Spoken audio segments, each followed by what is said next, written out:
జై Hind sir. Post mortem report change చేయమని చెప్పాను కదా నీతో. ఏం చేస్తున్నావు నువ్వు? సార్ ఈ కేసు కొంచెం నీ వల్ల కావడం లేదంటే ఇంకెవరితోనైనా చేయిస్తాను. సార్ నేను మీకు నిజంగా మీ ఆలోచనల్ని చూస్తుంటే నాకు భయమేస్తోంది. మీరు ఈ కేసుని ఎలా ఈజీగా తీసుకుంటున్నారు? మీకు విషయం తెలుసా? ఒక బ్రూటల్ మర్డర్ విక్టిమ్ ఆ పిల్ల. వచ్చిన డెంటల్ రిపోర్ట్ ప్రకారం ఆ అమ్మాయికి 22 ఏళ్ళు ఉంటాయి. కలలు కనడం అప్పుడే ప్రారంభించుంటుంది. పాపం ప్రాణాలు తీసేశారు. మేడం గారు, ఆ విషయం మాకు కూడా తెలుసు. పాపం అమ్మాయిని దారుణంగా చంపేశారు. కానీ విషయం ఏంటంటే ఇన్వెస్టిగేషన్లో ఎమోషన్ని మిక్స్ చేయడం అంత మంచిది కాదండి. పాపం మా సార్ గారు కూడా ఈ కేసు విషయంలో మొత్తం 360 డిగ్రీలు ఆలోచించాల్సి ఉంటుంది. 0 డిగ్రీ మానవత్వం కూడా లేదు మీకు. 360 డిగ్రీస్ గురించి మాట్లాడుతున్నారు. మీరెంతో కొంత ప్రయత్నిస్తారని నేను ఆశించాను. కానీ మీరు DNA రిపోర్ట్ కోసం అప్లై కూడా చేయలేదు, రైట్? ఒక్క విషయం ఖాయం, నేను నా రిపోర్ట్ మార్చబోయేది లేదు. నిజమండి, మీరు తీసుకునే స్టాండ్ మంచిదే. కానీ మీ స్టాండ్ ఏమైంది? ఇక్కడ రౌడీలు డాక్టర్ రాకేష్ని బంధించుంచినప్పుడు పాపం ఆయన ఎంత భయపడిపోయారంటే రాత్రికి రాత్రే ట్రాన్స్ఫర్ తీసుకుని వెళ్ళిపోయారు. నేను రోతక్ వదిలి ఇక్కడికి రావాల్సి వచ్చింది. Doctor madam, you're right again.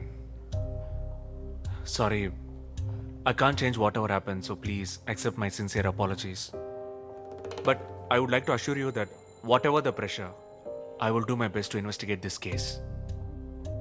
ఆ పిల్లకి న్యాయం దొరకడానికి నా వంతు ప్రయత్నం నేను చేస్తాను. అలాగే సార్. పేరేమన్నావు? ఎస్పీ సిన్హా సార్, ఆ మీరట్ ఆయన. ఓ ఆయదవా, చాలా కరప్టెడ్ ఆఫీసర్ కదా. వీళ్ళిద్దరూ ఎలా కలిశారు? కలవలేదు సార్, వాళ్ళ కుటుంబ సభ్యులు వాళ్ళిద్దరిని కలిపారు. అవునులే, ఐపీఎస్ అయితే పెళ్లికి క్యూ కడతారు కదా. తర్వాత ఏముంది, 6 నెలలకే నతాషా మేడంకి డైవర్స్ అయిపోయింది. డైవర్స్ అయిపోయిందా? అవును, డైవర్స్ అయిపోయింది సార్. ఆ, ఆ. నతాషా మేడం ఎస్పీ సిన్హా మీద డొమెస్టిక్ వైలెన్స్ కేసు పెట్టారు. సిన్హా గారి కుటుంబ సభ్యులందరూ వెళ్ళి నతాషా మేడం గారి కాళ్ళు పట్టుకుని వేడుకుంటే అప్పుడు అవుట్ ఆఫ్ కోర్ట్ సెటిల్మెంట్ చేసుకున్నారు. లేదా మీ డాక్టర్ మేడం వల్ల సిన్హా గారి ఉద్యోగం పోయిండేది. మగతనం అనేది కేవలం మగాళ్ళకే. పోస్ట్ మార్టం లేడీ డాక్టర్లకు కూడా ఉంది, అంతే కదా సార్? ఏమయ్యా సాధు, చెప్పండి సార్. మొట్టమొదటిసారి ఇంత దూకుడుగా ఉండే అమ్మాయి నా కంట పడిందయ్యా. సార్, ఆ అమ్మాయి దూకుడుగా ఉంటే దూకనివ్వండి, మీరు దూకండి. పైగా పైనుంచి ఎంత ప్రెషర్ మీకు. ఇదంతా వదిలేయండి సార్. ఒక్క అడ్వైస్ ఇవ్వనా మీకు? దయచేసి మీరు మీ డ్యూటీని మీ ఎమోషన్స్ని మిక్స్ చేయకండి సార్. ఎలా చేయకుండా ఉండమంటావు? చెప్పుతో కొట్టినట్టు మాట్లాడింది నతాషా. ఆ దెబ్బకి నేను 360 డిగ్రీలు తిరగాల్సి వచ్చింది. ఓకే సార్, ఒక్క విషయం చెప్పనా సార్? మీరు కూడా ఆవేశంలో టకటక ఇంగ్లీష్లో మాట్లాడినప్పుడే నాకు అంతా అర్థమైపోయింది.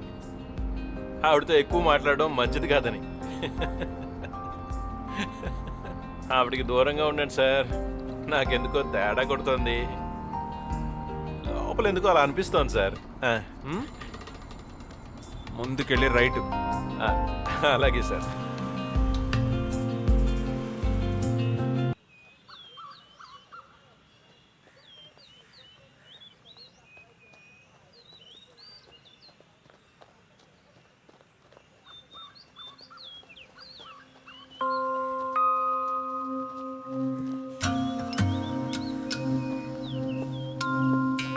Hello, good morning. Good morning. ఇంత పొద్దున్నే మీరు ఏదో ఫ్రస్ట్రేషన్ని పోగొట్టుకోవడానికే వేగంగా పరిగెడుతున్నారు అనిపిస్తుంది. జీవితాంతో పరిగెట్టినా ఫ్రస్ట్రేషన్ పోదు. ఇప్పటి వరకు 2-3 సార్లు మనం కలిసాం. ఎప్పుడు ఫార్మల్ ఇంట్రడక్షన్ ఇవ్వడానికి మీరు అవకాశం ఇవ్వలేదు. సో మేడం, నేను Ujagar Singh, SI, state police. Doctor Natasha Kataria. Pleasure to meet you. మీరు కొంచెం ఎక్కువ ఫార్మల్గా మాట్లాడుతున్నారు. మీరు వద్దంటే మాట్లాడనులేండి. Actually if you don't mind మీ కథ ఏంటో కొంచెం చెప్పండి. అంటే I mean, I have been in the force for some time now, but never came across a lady postmortem specialist. Normally, you know, I know మామూలుగా లేడీ డాక్టర్స్ ఎక్కువగా ఈ cardiologist లేదా చైల్డ్ స్పెషలిస్ట్ లేదా ఎక్కువగా ఈఎన్టీకి వెళ్ళిపోతుంటారు. మా పేరెంట్స్ కూడా అదే చెప్పారు. మీకు పట్టుదల ఎక్కువ, ఇంకో ప్లాన్ వేసుకున్నారు, రైట్? యాక్చువల్లీ నాకు చిన్నప్పటి నుంచి డిటెక్టివ్ స్టోరీస్ అంటే చాలా ఇష్టం. గూఢచారి నవలలన్నీ చదువుతాను. ఇన్ఫ్యాక్ట్ నేను పోలీస్ అవుదాం అనుకున్నాను. ఎందుకు జాయిన్ అవ్వలేదు? మా ఫ్యామిలీలో అందరూ డాక్టర్సే. ఆ ఆప్షన్ నాకు ఇవ్వలేదు. అవునులే, మన ఫ్యామిలీయే మనకి సపోర్టు, వీక్నెస్ కూడా.